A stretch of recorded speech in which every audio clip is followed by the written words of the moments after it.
are the tournament favourites are Australia, but they found that tough going at times today. Another goal for Chris Coles. For Chelsea, they were not behind for long. Sandy Baltimore has equalised. From the penalty spot, Guru Wrighton clipped just inside the box. Baltimore steps up, side puts it down the middle with the goalkeeper diving the other way. And that's a big goal for Chelsea, who will now push for the winner with 18 minutes to play. 21, Chelsea 1. England take on Wales in a friendly tomorrow. Full commentary here on 5 Live. I'm told John Murray is in the tunnel at Wembley now. Did you get the wrong night? All of the pre-match media is taking place at Wembley for this one. So we've actually just sat and listened to a very entertaining half hour with Craig Bellamy. I must say there was some great stuff from him, which we'll come on to later. But yes, I'm just standing in the almost deserted Wembley tunnel, waiting for Thomas Tuchel to walk through a door about 20 yards away from me and head in my direction. So that could happen any time, Mark. How exciting. And very exciting. Let's hope it doesn't happen in the next 1 minute and 21 seconds, because we're going to hear from Craig Bellamy right now. John says his press conference has been rousing. Well, he's spoken to Ian Dennis and said that he'll not be parking the bus against England. We're here tomorrow to come and play, and to play our brand of football and the way we play it. Difficult circumstances, in an incredible place like Wembley, which it is. So, to us, it's excitement, and just like I said, we're not here as tourists to enjoy the occasion. No, we're here to be the best version of ourselves, and that allows you to be excited and also to have fun as well. England have struggled against teams that defend deep, but judging by what you've been saying here, you're not going to park the bus tomorrow. I've got to be honest, I don't believe you struggle with teams who defend deep. Now, you haven't maybe got 6, 7, 8, 9 goals, but Andorra, you're complete in control. All right, I know it's not the amount of goals you would have liked, but Serbia defend deep? No, that was probably that was the statement win. Yeah, but he's only had so many games. Yeah. Hasn't had too many. I honestly believe if you play this England team, you defend deep, you'll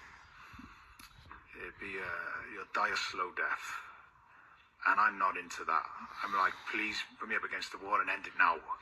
So yeah, don't put me in that position. That sounds, that interview, John, very much like he was in his press conference then.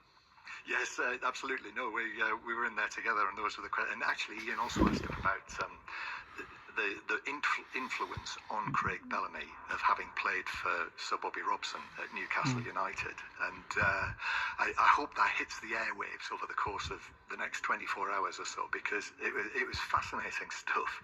And he said, Craig Bellamy, he said, when you're young, you think that people like Sir Bobby Robson are going to be there forever. And he says, I think to myself now, now he's a manager and he is the man that he is now, as opposed to the young man that he was there. He said, I just think to myself, why didn't I ask Bobby Robson more questions? He said, everything he said it was like gold dust. And he said as well that he remembers very clearly how Sir Bobby Robson made him feel before he went out to play. He said he made me feel like I was the best out there, and that his influence has always been there. He clearly holds it very close, and just that feeling, as he said, that he wishes he spent more time with Bobby Robson and asked him more questions. Is someone coming through the door? Not quite yet. Well, some people are coming through the door, but not the right person. Not the right person coming through the door. I suppose not the problem tomorrow night, but the slightly sad thing about it is that it is a friendly, and both sides have more important things on the horizon. Particularly Wales, really, because as we know with England, after that result and that performance in Belgrade against Serbia, they're nearly there. If you look at it, it's a maximum of 5 points. It might be significantly less than that. And in fact, if Serbia and Albania draw on Saturday night, then England will know when they go to Latvia next week. If they win, then that's it. They're done. They'll be qualified for the World Cup. Whereas for Wales, that match in Cardiff against Belgium, which we very quickly sold out. And incidentally, I believe there are going to be something like 6,000 or 7,000 Wales fans inside Wembley here tomorrow night. But that is clearly and very obviously so important and absolutely at the top of the list of priorities. So I think as well, the team that Craig Bellamy picks for tomorrow night is also probably more significant than the team that Thomas Tuchel picks, because he's got to get the blend and the balance right to make sure that everything is right for that all-important match against Belgium on Monday. So we'll hear John talk to Thomas Tuchel in a little while. Let's go back to a previous England generation, because Steven Gerrard has described himself and the rest of England's so-called golden generation as egotistical losers who couldn't see beyond club rivalries. He was speaking on the Rio Ferdinand podcast. He was asked and said, why didn't we connect when we were 20, 21, 22, 23? Was it ego? Was it rivalry? It was actually down to the culture within England. We weren't friendly or connected. We weren't a team.